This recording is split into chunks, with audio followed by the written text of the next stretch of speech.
Terhormat Bapak-Bapak, Ibu-Ibu, salam Pancasila. Bapak-bapak, Ibu-Ibu yang media video saya ini, tolong jangan lupa subscribe, like, dan di-share. Sifatnya gratis. Pada hari Minggu, tanggal 19 Desember tahun 2021 ini, saya akan mengomentari Nasser di Bandara Soekarno-Hatta ditawari 8,2 juta isolasi mandiri. Nasser sepulang dari Malaysia setelah sampai di Bandara Soekarno-Hatta langsung ditawari menginap di salah satu hotel dengan pembayarannya 8,2 juta untuk isolasi mandiri selama 10 hari di hotel tersebut.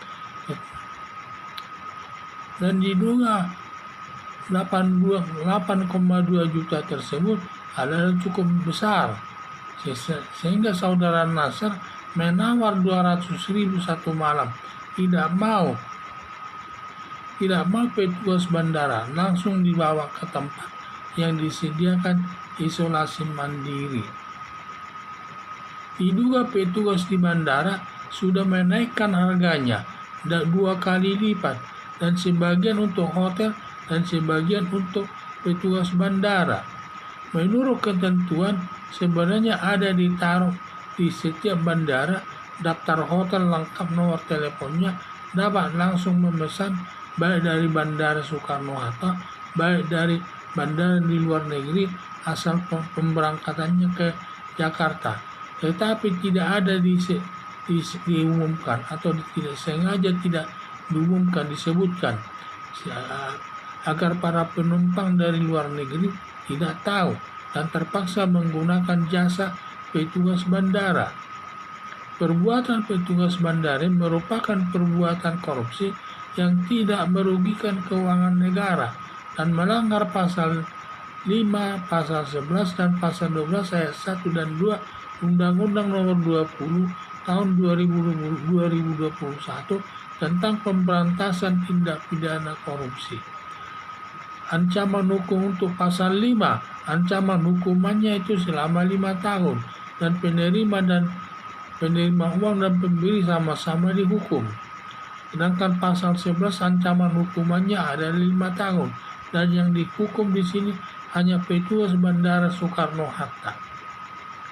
Ancaman hukum pasal 12 ayat 1 dan ayat 2 yaitu selama seumur hidup dan maksimal hukuman 5 tahun, dan yang dihukum hanya pegawai bandara tersebut. Harapan saya, semua petugas yang menawarkan tiket tidak sesuai aturan dibersihkan demi melindungi kepentingan masyarakat yang datang dari luar negeri, yang boleh dikatakan mereka kurang paham dalam keadaan kota Jakarta tersebut atau kurang paham masalah bandara di Jakarta tersebut, maka mereka itu harus perlu dibersihkan demi melindungi kepentingan masyarakat yang datang dari luar negeri. Itulah saya lihat orang Nasser ini yang baru datang dari Malaysia ini, dan setelah sampai di Bandara Soekarno-Hatta dia ditawari untuk isolasi mandiri, biayanya 8.200.000. Itu untuk tinggal di hotel untuk isolasi mandiri, dan menurut dia terlalu mahal itu. Kalau 200.000 dia mau, tetapi satu malam, kalau satu malam 200.000 dia mau, tapi ini sampai 8.200.000 selama 10 hari.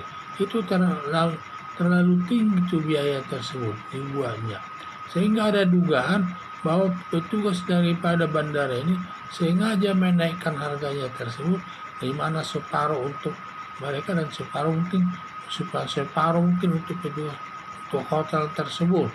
Di samping itu juga saya lihat mereka berbuat itu sepertinya ini sudah merupakan perbuatan korupsi.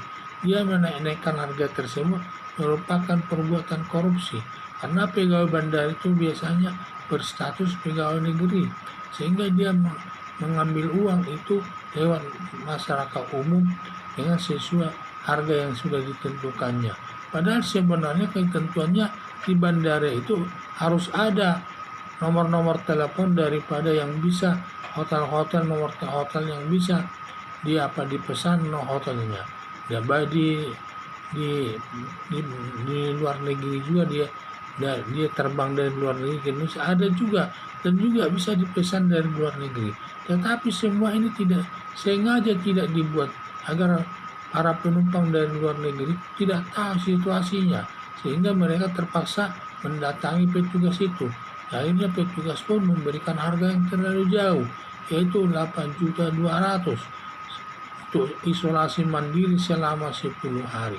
Sehingga mereka keberatan, dan memang keberatan dengan biaya sebesar itu, hanya 10 hari sampai 8.200.000. Padahal banyak hotel yang biasanya 400.000 atau di bawah 400.000 banyak menginap satu malam. Ini sudah termasuk tinggi harganya tersebut yang dibuat. Mungkin mereka itu sudah melakukan perbuatan korupsi itu. Kalau perbuatan korupsi ini tapi tidak merugikan keuangan negara, inilah yang namanya korupsi yang tidak merugikan keuangan negara, yang melanggar pasal 2 Undang-Undang Nomor 20 Tahun 2021 tentang pemberantasan tindak pidana korupsi, yang diatur dalam pasal 5, pasal 11 dan pasal 12. Ada yang ancaman hukumannya yang 5 tahun, ada yang seumur hidup, dan bahkan hukuman badan maksimal 20 tahun. Nah, itulah saya lihat. Jadi harapan saya, semua petugas yang menawarkan tiket yang tidak sesuai aturannya yang di bandara tersebut supaya dibersihkan demi melindungi kepentingan masyarakat yang datang dari luar negeri. Sekian dan terima kasih.